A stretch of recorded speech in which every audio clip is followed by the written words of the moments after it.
Good morning, SNC Lavalin. My name is Jack Albergati. I'm the National Sales Manager with General Equipment and Supply in Greenville, South Carolina. We're North America's leading provider of refurbished construction tools and equipment. We are thrilled to have been awarded the purchase order for the 151 Jersey barriers with fence combinations to secure the site at Brandywine. We have a couple of ideas. We have a prototype made, and we'd like to discuss some of the challenges we've hit so far. Our original approved design was for the panel to install into the barrier in pre-drilled holes on each side.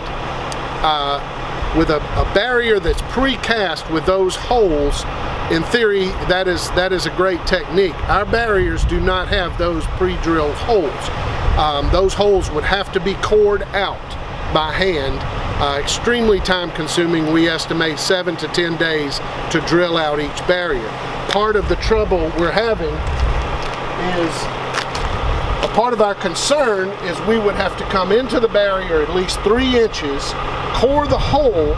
We're worried about hitting this precast hinge down into the barrier as we drill that hole.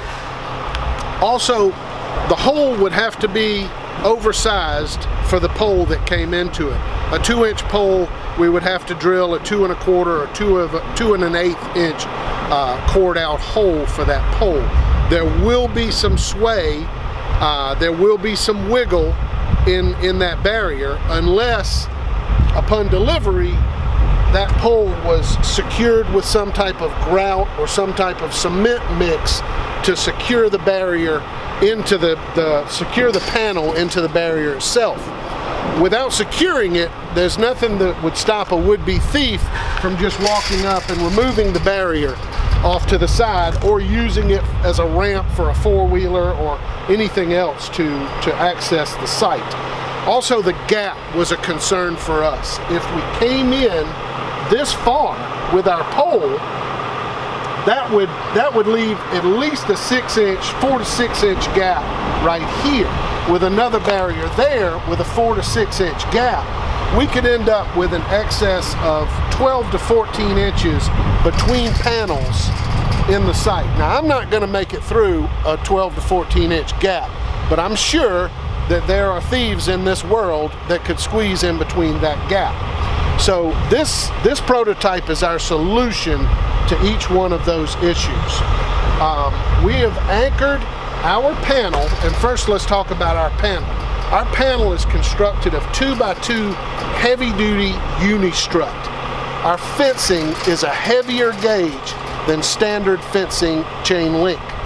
Our fence is actually shrouded top and bottom inside of the unistrut itself, secured on the edge with clips, secured in the top with metal twist ties. Our panel is pre-anchored to the barrier with 6 half-inch anchors drilled down into the concrete. This thing is stout. It is very secure. It is very well made. Also, our gap is minimal. We can come to the edge on this design of the barrier.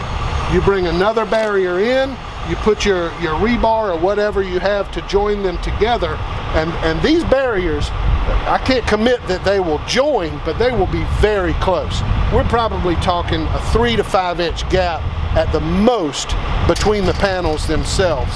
And I'm speaking with fabrication now to see if there's any kind of bracket that we can prefabricate here that would actually join the barriers together once you get to the site. Again, our units will come prefabricated. There won't be any joining of the panel to the barrier on site. They will arrive on site as you see them here. We really feel this is the best way for us to do it in the time parameters that we've been given, and to do it as economically as we possibly can. We certainly appreciate the opportunity. We look forward to your favorable response on our design. Thank you.